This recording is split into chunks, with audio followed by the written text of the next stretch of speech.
Alright, Jake, here's your 18th scale Audi A8. Just guessing, I didn't see the year on it anywhere. I'm guessing it's going to be my daughter's Passat W8 to 02, and this is very similar to it. I'm going to guess this is somewhere around an 02. I may be way wrong. You Audi people are going to kill me over that, even comparing it to a Volkswagen. But anyway, it looks like her Passat W8. I mean, everything, even the interior and everything looks identical. But anyway, I'm probably way off on the year, but that's what I'm going with for the video. Anyways, you can see all four doors still open. Trunk opens as well. Trunk is where the battery's located.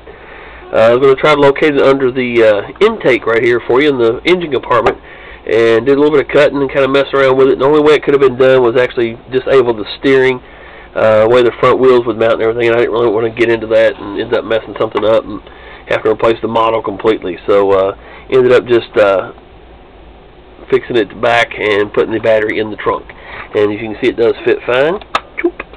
So we're good. The interior, like I said, stayed intact. Everything's exactly where it was at to start with. Go ahead and shut these doors up. Again, it's a MotorMax model, in case anybody's wondering. It is a MotorMax.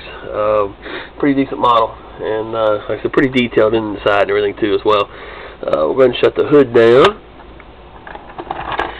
On this car, you got two switches on the bottom. This one here is going to be your main power switch. When you turn that on, the way I've got it set up right now, when you first turn it on, it's going to control your front park lights, and your tail lights will come on. And then the other switch, I'll go over that here in just a second. So we'll turn this first switch on here, pull it to the back. It's going to give you your front park lights, and of course your tail lights are on as well. Alright.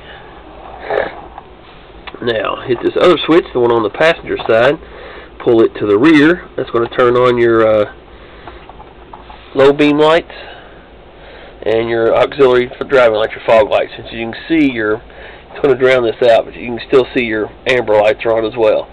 So the front of park lights and the tail lights are controlled by the main power switch that is on the driver's side. But as you can see, it's your low beams. Now, on my daughter's car, and I talked to you about this, I think it's set up the same way.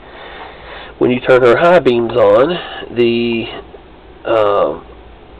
automatically, well, obviously it sets the low beams off, but it turns the high beams on and turns the fog lights off. So when you flip the switch, you got high beams, which is the center beams, and then of course your park lights still stay on, and also the tail lights. So when you switch it back and forth, you'll see the difference here real quick. So there's your high beam lights, and flip the switch, it goes to your low beam and driving lights again. Center is just park lights only. If I can get my finger on the switch, park lights only, right there, and then all the way back your high beams, park lights, low beams, and auxiliary lights. And of course the tail lights stay on through the whole mess, and you can kick that all the way off, and it turns everything off.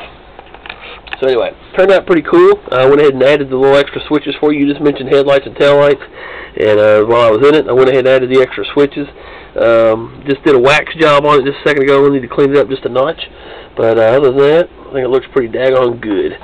Let's turn this off here and just have the park lights on. And like I said, I appreciate the business, and maybe we can do another one for you sometime soon, man. Appreciate it. Thanks again, Jake.